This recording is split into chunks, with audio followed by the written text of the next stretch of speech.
ఈడున్న వేదిక మీద ఉన్న మిత్రులకు కిందున్న వాళ్ళకు ఒక విషయం చెప్పాలి. మోడీ గారు నేను బీసీని అంటాడు. మోడీ గారు వాస్తవంగా బీసీ కాదయా, లీగల్లీ కన్వర్టెడ్ బీసీ.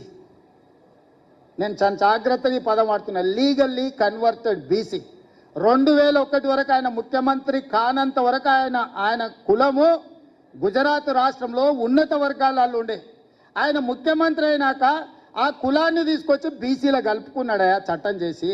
ఆయన పుట్టుకతో బీసీ కాదు, నరేంద్ర మోడీ గారు పుట్టుకతో బీసీ కాదు, పుట్టుకతో ఉన్నత కులము. కానీ 2001లో ఆయన ముఖ్యమంత్రి అయిన తర్వాత ఆయన కులాన్ని తీసుకొచ్చి బీసీ కులాలలో కలిపి మీ దాంట్లో ఇత్తేసి పొత్తుగూడిండు. ఇక మీ ఇష్టం, ఆ పైన మీ ఇష్టం. ఆయన కుర్చీలో నేను బీసీని ఉన్నా కదా మీకు అందరికి ఎందుకు అంటుండు. ఆయన సర్టిఫికెట్ ఈరోజు బీసీ ఉండొచ్చు, కానీ మనస్తత్వం మాత్రము బీసీల వ్యతిరేక మనస్తత్వం. బీసీ ప్రధానమంత్రి అయితే 2021లో జనాభా లెక్కలు ఎందుకు చేయలేదు, జనాభా లెక్కలలో బీసీ కులాల లెక్కెందుకు తేల్చలేదు. ఇవాళ 2025లో బీసీ లెక్కలు మొత్తం జనాభా లెక్కలు కడతాం అంటుండు.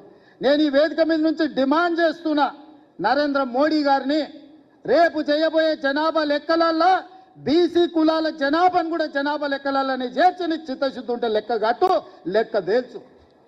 77 సంవత్సరాల స్వతంత్ర భారతదేశంలో ఇవాళ యావత్ ప్రజానికం ఆ సేతు హిమచలం అన్నట్టుగా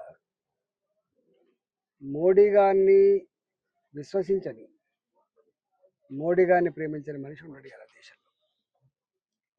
ఇవాళ పేదల యొక్క జీవితాలని, పేదల యొక్క దుఃఖాన్ని ఇట్లా రూపుమాపాలని ప్రయత్నం చేస్తున్న వ్యక్తి పైన గతంలో కేసీఆర్ గారు కూడా అధికారం రాగానే కళ్ళు రెత్తికెక్కి మోడీ ఏంది గీడి ఏంది అని చెప్పి మాట్లాడిండు.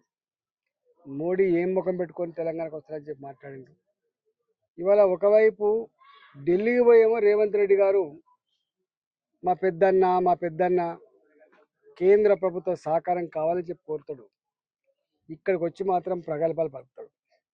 ఇవాళ మోడీ గారిని పట్టుకొని, అంత పెద్ద మనిషిని పట్టుకొని మోడీ గారు బీసీ కాదు, మోడీ గారు టెక్నికల్గా బీసీ అయిండు, అందుకని ఆయన బీసీ కాదు కాబట్టి బీసీలను ద్వేషిస్తాడు ఆయన అనేటువంటి నీచమైన మాటలు. సరే ఏం కాలం నీకు, పోయే కాలం ఇది ఏమన్నా? అంటే గంత పెద్ద మహనీయుడు ఇవాళ ఆయన ఒక బీసీలకో, ఒక ఎస్సీలకో, ఒక ఎస్టీలకో, ఒక ఓసీలకు సంబంధించిన వ్యక్తి కాదు. భారత జాతి ఆత్మగౌరవాన్ని ప్రపంచ చిత్రపటం మీద ఆవిష్కరిస్తున్నటువంటి మహనీయుడు మోడీ గారు. నిన్ననే చూసినాం, ఇవాళ అమెరికాలో అమెరికన్ ప్రెసిడెంట్ తానే స్వయంగా కుర్చీ లాగి కూర్చోబెట్టి సంతకం పెట్టిన తర్వాత మళ్ళీ కుర్చీ చేసిన గౌరవం ఇలా దక్కించుకున్న దేశం మన దేశము. ప్రపంచ దేశాలలో భారతదేశం అంటే ఒక గౌరవాన్ని పెంచిన నాయకుడు. భారత గడ్డ బిడ్డ, భారత జాతి బిడ్డ అమెరికాలో ఉన్న, లండన్లో ఉన్న, దుబాయ్లో ఉన్న, ఇవాళ జర్మనీలో ఉన్న ఆమె ఇండియన్ అని చెప్పి గల్లెగిరేసి చెప్పుకున్నటువంటి స్థాయికి తెచ్చిన మోడీ గారిని పట్టుకొని ఇవాళ మీరు కూట్ల రాయి తేలినోడు ఏట రాయి తీసినట్టుగా గిక్కడ నువ్వు పాలించే సత్తా లేక, గిక్కడ ప్రజలకు ఇచ్చిన వాగ్దానాలను పరిష్కరించే దమ్ము లేదు. కానీ ఇవాళ గాయన గురించి ఉట్టికి ఎగరలేనమ్మా ఆకాశానికి ఎగిరినట్టుగా నువ్వు మోడీ గారి మీద మాట్లాడితే సూర్యుని మీద ఉమ్మేసినట్టు అవుతుంది బాబు. సూర్యుని మీద ఉమ్మేస్తే ఏమవుతుందో మీకు తెలుసు. ఇవాళ అందుకనే అలాంటి జాతికి వెళ్తునిచ్చే, దేశ ప్రజల ఆత్మగౌరవం పెంచే, భారత ప్రజల సమస్యలు పరిష్కరించే, ఇలా స్వార్థం లేకుండా దేశ ప్రజలే 140 కోట్ల మంది ప్రజలే నా కుటుంబ సభ్యులని చెప్పి భావించి దేశం కోసం అంకితమైనటువంటి మోడీ గారి గురించి ఇవాళ ఇట్లాంటి చిల్లర మాటలు, ఇలాంటి చిన్న కురుస మాటలు మాట్లాడి గతంలో వాళ్ళకి ఏం ప్రజలు ఎట్లా తిరస్కరించారో అలాంటి పరిస్థితి తెచ్చుకోవద్దని చెప్పి కోరుతా ఉన్నాం.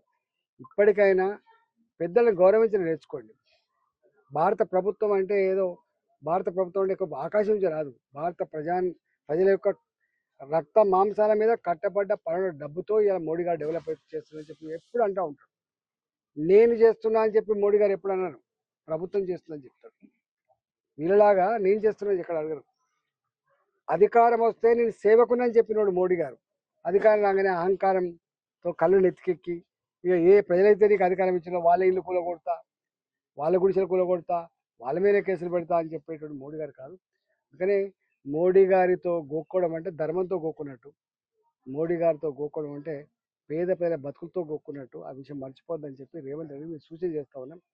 చేసుకో వట్టిగా ఆ క్షణానికి నలుగురు సపోర్ట్ కొట్టడానికి కోసమే మాట్లాడడం అయితే ఆ సపోర్ట్ కొడతారు, కానీ తర్వాత దాని పర్యవసానం ఏందో గత ప్రభుత్వానికి అర్థమైంది, నీకు కూడా అర్థమైందని చెప్పి హెచ్చరిస్తాను.